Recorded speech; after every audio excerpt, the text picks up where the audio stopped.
It's my pleasure to introduce Brenda Metcalf and Carolyn Watkins to talk about the Environmental Literacy Plan.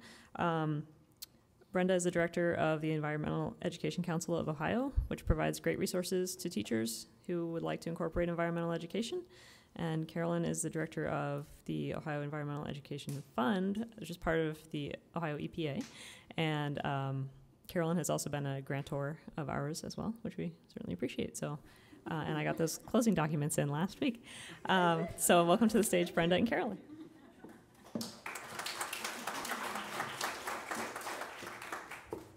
Thank you. Brenda and I wanted to talk to you a little bit about environmental literacy and how that plugs into all of this. And our first slide, environmental literacy, is a sense of place. This is our place, seen from space, looking southwest from over Ontario. That's Lake Ontario in the foreground and Lake Erie upside down behind it. Can you see the tip and the thumb of the Michigan mitt?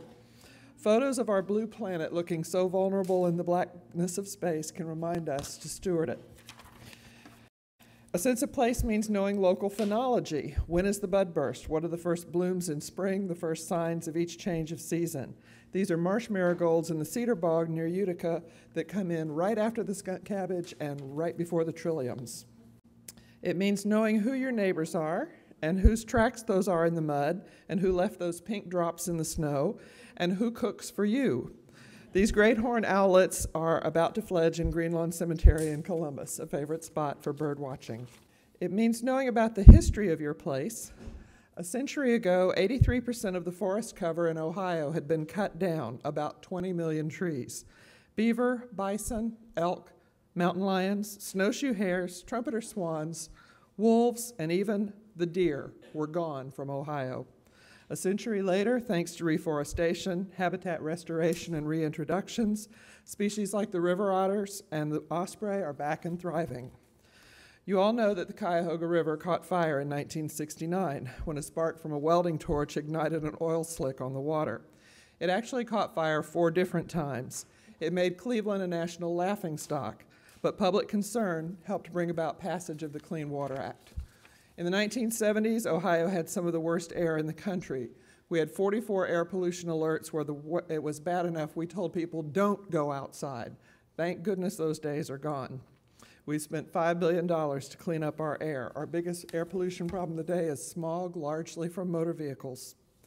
It also means knowing the difference between a pollution plume and a thunderhead, and being sure our science is unimpeachable when we teach others about controversial issues like climate change.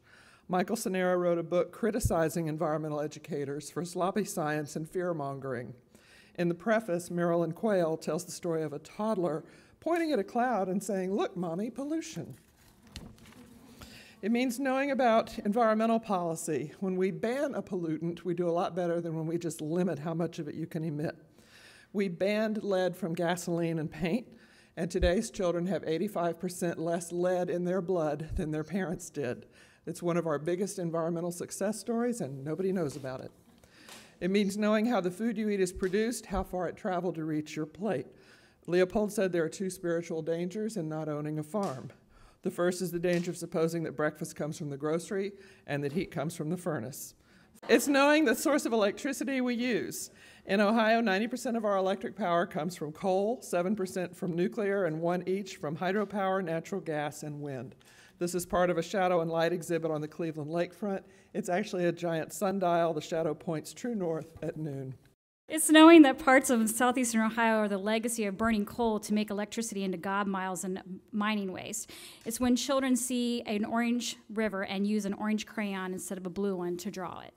It's knowing that other rivers in Ohio run brown. Some who are environmentally literate understand that this is a calamity and that the sediment load in the Scioto River, when it enters the Ohio River in Portsmouth, imagine you're a fish trying to breathe or find prey or even find a place to lay your eggs where they won't be buried alive. It's understanding that most Americans can identify or cannot identify biodiversity or watershed, much less identify the watershed they live in or the drinking water where it comes from. Along the Little Miami, volunteers collect and analyze chemical samples to measure water quality. Environmental literacy means knowing how well the soil around your home will nurture your plant, absorb the rain from gutters of your house, and treat the shampoo suds and sewage from your septic tank. Environmental literacy means making responsible choices about the products we use or choose not to use. Americans think that aerosol cans are the biggest cause of depletion of the ozone layer. CFCs were banned from aerosol cans in 1978. Can we talk about your refrigerator or the air conditioner in your car? Environmental literacy also means understanding the life cycle of a product that we use. Everything that manufacturers did to make a tire safer in the last 60,000 miles by adding polyester cord and steel belts have made it much more difficult to recycle that tire. To be environmentally literate means to pick up after yourself and often after others. Most adults think that oil tankers are the biggest source of pollution in our rivers. How many oil tankers have you seen lately on the Scioto River or the Muskingum? Most of the oil pollution in Ohio rivers comes from individuals who change the oil in their cars and dump it down a storm drain. Leave No Child Inside may just be a bill on Capitol Hill, but it also shows us that citizens realize we need environmental literacy for the health of our environment and of our people. When it passes, all states who want to be eligible for funding must have an environmental literacy plan and meet the criteria of the legislation.